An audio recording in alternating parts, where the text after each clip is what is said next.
What's up, everybody? Welcome to Move the Sticks. DJ Bucky back with you. Buck, how's it going, man? It is going well because now we're on. We're officially to the weekend. And so, that means we are in week one of the preseason. Hall of Fame game doesn't really count, but now everyone will kick off in earnest. So we get a chance to see it. And now it's just a full sprint until we get to the middle of February. I'm excited about it.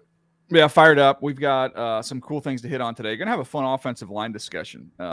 Something that came up when I was talking with the general manager the other day. I want to dig into that a little bit. We've got a premier head coach who just got an extension. Want to have a discussion with you, Buck, on teams really taking on the personality of their coach, if you buy into that or not, which will kind of lead us a little bit to the Dan Campbell hard knock stuff, which has been fun to watch. But I think we should start things off here with look. It's being named a starter for a preseason game, but it feels like this is where we're headed for the regular season, and that is Mitchell Trubisky named the starter for their preseason game. And by all accounts, I think that's where we're headed for the start of the season, Buck. Yeah, I think that's where we're headed in Pittsburgh. One, the way he was signed, I thought he would have every opportunity to win the job and claim the job as long as he doesn't mess it up in a preseason game. Two, just because you take Kenny Pickett with the first overall pick, there's not a rush to get him onto the field. I think, if anything, it's a sensible approach to allow him to really have an orientation period before he becomes the eventual starting quarterback for the Pittsburgh Steelers. And so if Mitchell Trubisky shows that he's capable of being a starting quarterback, let him start, let Kenny Pickett continue to learn. And then when Kenny Pickett shows you that he's ready, hand it off to him. But you don't have to make it a rush to make sure that he is the week one starter as a rookie. I don't think there's any reason to play. So I think this team is good enough to win some games as long as you get solid quarterback play. I don't think you need to have an all-star quarterback for this team to win. Yeah, there's a couple different points here. One, and you've brought this up a bunch, going back to the Raider days of you never give up on a high pick. You know, if you're another organization and you monitor guys that had a lot of talent and ability coming into the league and it didn't work out at stop number one, hey, let's bring him in. Let's get our eyes on him. You know, we believed in his talent coming out. It hasn't shown yet, but let's put him in a new situation, a new dynamic, and see if that doesn't change. So I think that's it's interesting to see because Trubisky, whether or not you thought he was worthy of a top 5 pick, we thought he was a first round caliber player, even with limited play time. So the tools are there, and we saw it in glimpses in Chicago. But look, it was not a great setup there. My only concern would be in Pittsburgh. Wow, man, I love who he's throwing to. You know, the collection of guys that he has. I love the running back he has. I love the defense, which is going to keep them in games. But, Buck, I look inside that division of who's rushing the quarterback, and I look at their offensive line, and that, to me, that's a little bit of a concern. Yeah, it's a little bit of concern. And Matt Canada can do a great job of using smoke and mirrors and deception and jet sweeps and all these tricky things. But at the end of the day, in that division, you got to play rock'em, sock'em, robot football. You got to be able to line up. You got to put your hand in the dirt, and you got to out-physical the other teams within the division. Cincinnati, Cleveland, Baltimore are going to bring it. And so if that offensive line is not able to control the line of scrimmage, it can make for some long days for Mitchell Trubisky. That said, I think for him, going to Buffalo last year, seeing how Josh Allen played, I think he's alluded to saying, hey, man, seeing a quarterback play on instincts and just kind of feel and flow, hopefully that will unlock some of his, because I felt like for a guy who I watched in college, having played in North Carolina, I felt like he never necessarily let it go at Chicago, meaning I don't think he really unleashed all of his superpowers, his athleticism, his arm talent, to be the player that some projected him to be when he was taken number 2 overall. If he does that, and coming out, I kind of compared him to Alex Smith because I thought athletically and arm talent-wise, he was very comparable to what Alex Smith had displayed at Utah and then throughout his career. If he does it, he has the potential to be an accurate passer. And I don't think they need him to be the quote-unquote franchise quarterback. They just need him to play smart football, winning football, make a handful of plays, and kind of get out the way and let the defense, the running game, and the weapons around him win the game. I know he's getting to this team, his third team, a little bit quicker than Rich Gannon got to the Raiders in his career. Yeah. But could you see, I mean, isn't that kind of the goal of what you're hoping that he could become? Because, I mean, you remember Rich Gannon, he played at high level as anybody. Play with him. There you go. Played with him in Kansas City, then went to Oakland, and he came and eventually became an MVP. And yeah, that is what was the difference? What was the difference between Kansas City and the Raiders? Well, he started playing really well in Kansas City, 97, 98. 98, he went to the Raiders, and he and John Gruden were just like perfect, like in terms of just a nice mesh. Rich Gannon's leadership style, the way he took the coaching, the way he demanded stuff from his teammates. It just worked. And then the system that John Gruden put together for him played to his strengths. His athleticism, short, quick rhythm passing game, all of that. So if Pittsburgh looks at Mitchell Trubisky, evaluates what he does really well, and if they put him in a situation where he plays to his strengths, he can be a high-end player. We can say a lot of things about him. Look, the guy led a team to the postseason twice. He has earned honors, and I know people get mad when you bring up Pro Bowls, but he has played at a level where he's been recognized as a top player for a brief period. Let's see what it looks like when he has an opportunity in Pittsburgh by a team that wants him to play, as opposed to what appeared to be a team that was reluctant to have him as a QB1. Yeah, I'm excited to see him, and excited to see Kenny Pickett. You mentioned it. Once he's ready to go, then you can throw him out there, but there's no rush at all. I think by all accounts, sounds like he's getting more comfortable as he's getting more reps with the better players. You're starting to see better performance there at training camp, but no rush to get him on the field. Mitch Trubisky allows you to buy a little bit of time there. So excited to see, again, this young offensive line's got to come together and play well, but their defense is going to keep him in every game. So if Trubisky can go out there, use his legs, make some plays, this has got a chance to be a playoff team right away. Yeah, it does have a chance to be a playoff team. Defense has to step up and play well. Terrell Austin make some changes to the defense, some tweaks to see if they can be an even more aggressive and I would say maybe a turnover obsessed unit. They do that, give extra opportunities.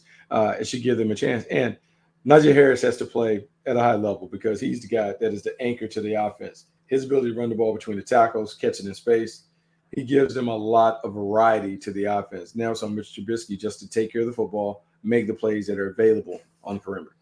All right, let me give you the one name to watch here on the defensive side of the ball, and you know him because he's a veteran and he's played. I think this is his third team inside this division. But Larry Ogunjobi is talent is never an issue, Buck, and when he's on the field, he produces. They got him, I think, kind of for a steal. I believe he signed with the Bears, right? Failed a physical and was back available. The Steelers ended up getting him on a pretty friendly deal. But you put him up there with that other group that they've got up front, I think he's going to fit right in, and he's somebody that. A lot of times you talk about guys that can hold the point or guys that can penetrate. He can do both. He can sit and clog and bang, or you can let him get on an edge and play in the backfield. He can do both. So I'm excited to see him in that uniform. As much as you're excited to see him, I got another veteran who's going to his second spot, Miles Jack. Yeah. Miles Jack could be a big addition for him. At the end of the Jacksonville tenure, it didn't necessarily work out, even though he played well at times. You now put him in Pittsburgh where the cultural expectations are different. I think he could play at a level where he finally gets recognized for being one of the better players at his position. All right, let's take a quick break, and we're going to come back here. We're going to switch up the conversation. I want to talk offensive line, and that's something that has come up in discussions around the league. Buck, I want to get your take on it. All right, Buck, so we're going to get to Sean McVay and his contract extension. You're going to get to Hard Knocks and Dan Campbell and have a coaching discussion. But before we get there, I was having this conversation with a GM the other day, and we were talking offensive line and evaluations and, hits and misses, something we always do on the pod. We're always looking at what we got right, what we got wrong. And it seems like, and I'd love to get your take on it, but if you chase ceiling at certain positions, we've talked about tight ends and testing over production, and you're kind of chasing the ceiling with them. It feels like offensive linemen, if we look at the guys that are kind of the premier guys, a lot of them weren't viewed as high upside players coming out. They were the high floor guys, and they were going to be the safe picks and the steady eddies. Yeah. And then somehow these floor guys end up becoming the high ceiling guys and play at the ultimate level. Whereas if you chase the high ceiling, sometimes, man, you are maybe the bust rate's a little bit higher when you chase traits for offensive linemen. I'd love to get your take on that one. Look, I believe in that. I think it goes back a few years to the discussion with Tristan Wirfs. Right? When you look at Tristan Wirfs, he was kind of solid in how he did it, but there was something in the tape that left evaluators wanting more. But then he goes to Tampa Bay and he jumps right in and plays, for the most part, just like he played at Iowa.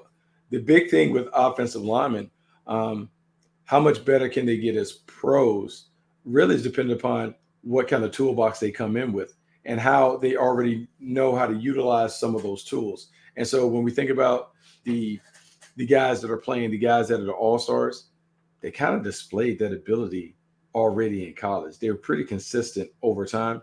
And I would say they weren't one-year wonders. They had solid resumes where they had a lot of experience. And then that experience allowed them to really easily assimilate into the National Football League. Yeah, I mean, I mean, I go back to guys like Travis Frederick, right? Where you thought, okay, Solid. he's Yeah. solid, steady. And then all of a sudden you look up and he's one of the best guys in the league. Joel Bitonio coming out Yeah. was like, okay, good player, but I don't know how great he's going to be, but he's a really good player at Nevada. He's turned himself into an all-pro. Zach Martin we knew was going to be really good, but I think he wasn't somebody that just wowed you with his athleticism. He's just a really good football player. So I feel like, and I'm looking around and seeing these guys come into the league, and you kind of see the guys that are generating the buzz and are making contributions right away. And it's like, yeah, steady Eddies. You can win a lot of games with steady Eddies, and those steady Eddies end up being some of your better players. Some of your better players. I mean, you see it every week. We interviewed him on Monday's pod, Rashawn Slater. Rashawn Slater didn't play there last year, but when you watched him play, he was real solid. But remember, DJ, there wasn't a lot of fanfare like at the beginning of the draft process about him. Everyone would point back to his game versus Chase Young and say, hey, you need to check out that tape. But there was nothing flashy about his game. He was just very consistent and steady. I think for the most part, particularly at offensive line, I can deal with what a player is as long as I know and as long as he displays it on a weekly basis. The ones that get you in trouble are the ones that are the roller coaster rides. One week they play like a five-star talent. The next week they kind of cruise and chill playing down to the competition. The guys that are just consistent, you get the same kind of hard hat and lunch pail effort every week. Those are the ones that give you the steady consistency throughout their careers as pros. I'm looking at guys. I'm going through the list of interior guys who were drafted, like Elton Jenkins. Where he went in the draft. Just a steady Eddie player. He can play everything, and he's been really, really good. And he's played everything for the Packers so far. Yeah. I look at Braden Smith, for the Colts. These guys were, they didn't just blow you away when you watch the tape. Joe Tooney is another great example of him coming into the league. It was like, man, this guy's just rock solid steady. And these guys end up being some of the best players in the league at their position. So I don't know. I think sometimes you're like, man, he hasn't figured it out yet, but look at the size and the length and the explosiveness. And it's like, yeah, that's a risk, man. I don't know at the offensive line position if I want to take that risk. Give me the steady Eddies. The Chargers got another one in Zion Johnson. You watch, he's going to be a great player in this league. He's going to be a great player because, one, he has a long resume. You think about started at Davidson, then goes 49 starts. 49. So you have a long track record of being able to watch him play, and you can track his development throughout his time at both schools. And so he jumps in, and you're right, man. They're just talking about how easy it was for him to pick up. He doesn't make the same mistake twice. You see him play. It's really without a lot of fanfare. He's just a really good player. And we talked about it.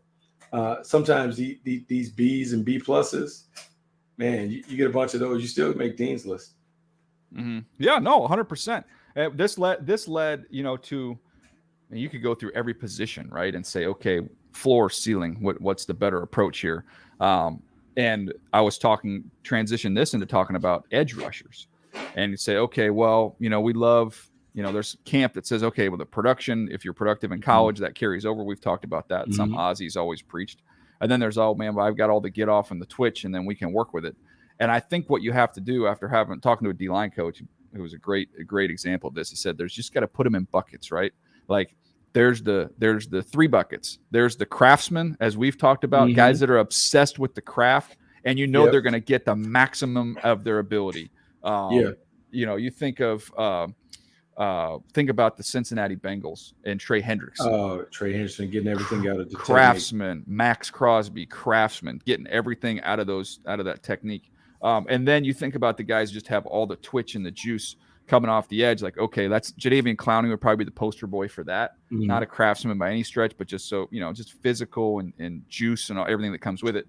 And then there's that special bucket where you get the Von Millers, the guys that can combine both those. It's a good way to think about it, because I think for all of those positions, we can break it up like that. You have your freakish athletes, you have your guys that are really technique and polish, and then you have the guys that are just the elites, the VIPs, the guys who on the assembly line, they not only got great talent, but they also have great work ethic and they have great tools that they've sharpened. It really comes down to where are you in your developmental process with your team, and what are you willing to bring him in as? If I'm a team that doesn't have a pass rush, Well, I need one of those guys that's one of those elite performers that has it all. If I'm a team who maybe I have a number one pass rusher, but I'm looking for a complement, well, then I can go in that Trey Hendrickson bucket and look for the technician to go on the backside of that.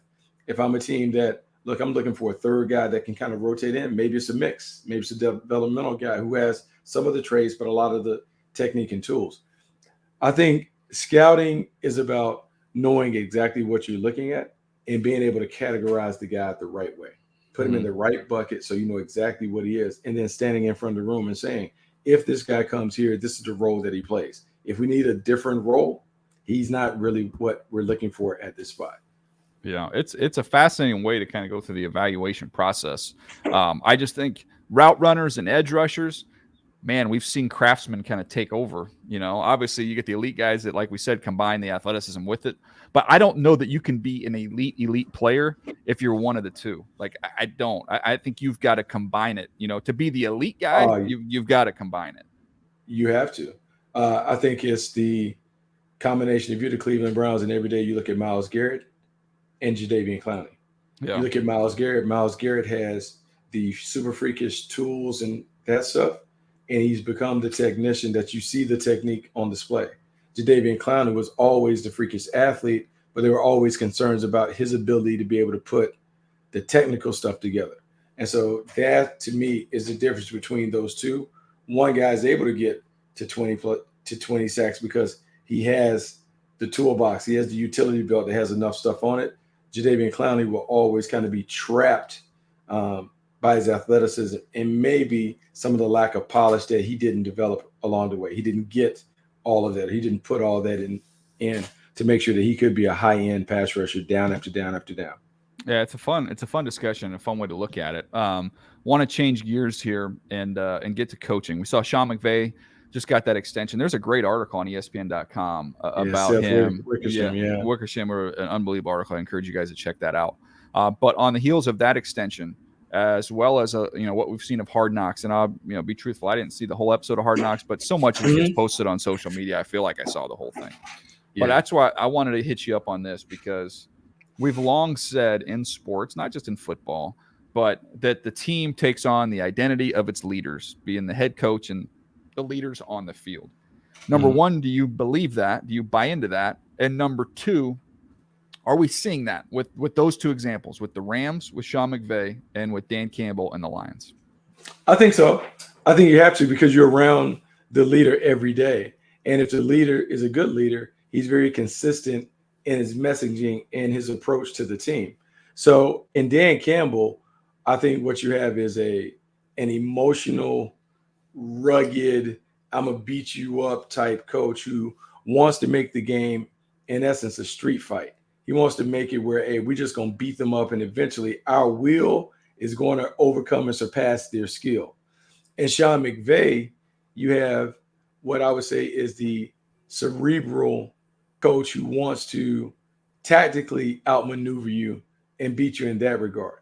And so what he does is he assembles a bunch of players that are like him, guys that think tactically, like a bunch of little chess players who understand how to think 2-3 steps ahead of the competition. Both styles can work, but I think the leader has to be very, very clear in who he is, what he's about, and he has to communicate that consistently to his team each and every day. But yeah, I think you are very much impacted and shaped by those that you're around, and the team responds that way, because the coach is all over the map. The team is all over the map. Yeah, I think that the interesting combination, say this correctly here on McVay, is a lot of times you can get, and we talked about combining things, right? We're just talking about pass rushers, but a lot of times you can get an intelligent coach, right? And then you get an energetic coach. Yeah. And usually you kind of get one or the other. One or the other. You don't get both. He gives you both. Like, McVay gives you all that intelligence, all that, the creativity, the play design, X's and O's. He's going to be at the forefront every year. He's always out in front. But then you don't sacrifice the energy and the juice. This isn't some nerdy brainiac who's just hidden in the closet, writing up plays. He combines both those things. Now, that's the thing about Dan Campbell I don't know yet. I know I know, man, the energy ain't a question. I know he's going to bring juice. He's going to bring energy, and the team will take on some of that personality. Now, does he combine that with kind of that cerebral approach that a guy like Sean McVay can bring to the table? That's TBD.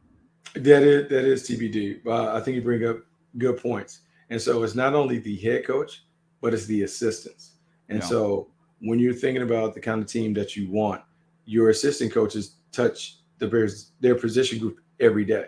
And so if they are kind of like the messengers of the head coach's message, you got to make sure that you have the right kind of guy. So it's hard to be a rough and gruff head coach, but then you got a bunch of cerebral, smart tacticians that are trying to outmaneuver. Everybody has to be in lockstep. And so it's not only the players that you bring in that have to meet the culture, the coaches that you bring in have to also meet the expectation when it comes to how they portray themselves, what they believe in, how they believe football needs to be played to win games and that stuff. So it has to be a synergy between everybody in the building for it to really pull it off at the highest level. Let me give you, I believe this list is correct here, the longest tenured head coaches right now in the league. Bill Belichick, I'd put kind of on an island off by himself. I think people might say, oh, he doesn't bring energy, but no, there's an intensity that he brings. So you get the intelligence and maybe the intensity to go along with that. Mike Tomlin, he's both, right? He gives you the energy and the intelligence.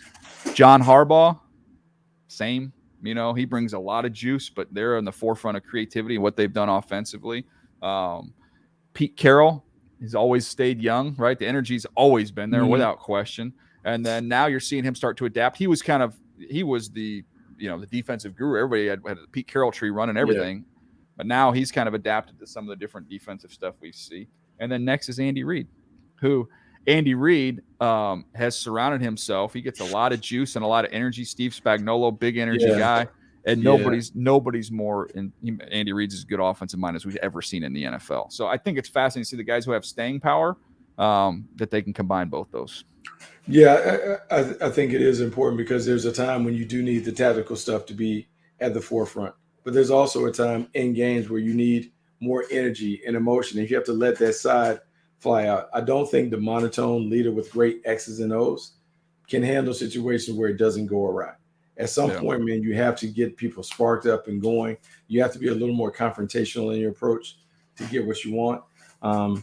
It's fun, man. It was fun to watch the Lions and Hard Knocks and how their team responded. But I think the most important thing and why it may work for Dan Campbell, I really believe that's who he is. Yeah. Yeah, authentic. I mean, I think we talked about that, our traits we want in a head coach, and number one on the list to me was authentic. Like, you better be who you are. I've seen enough guys that have tried to be the next so-and-so. You know, the Belichick tree was a great example. Everybody would leave Belichick and try and be Belichick, and there's only one. Be yourself. And I'm curious to see Josh McDaniels on this next go-round because it sounds like he's a lot more comfortable in his own skin, and he's kind of his own man here. He's not trying to duplicate what Bill was. So that'll be an interesting case study. But, it's fun. The clips on Hard Knocks were fantastic. It's entertaining. I've enjoyed that. The other side of it is we can talk about intelligence and energy and game planning and, taking on the personality of your head coach.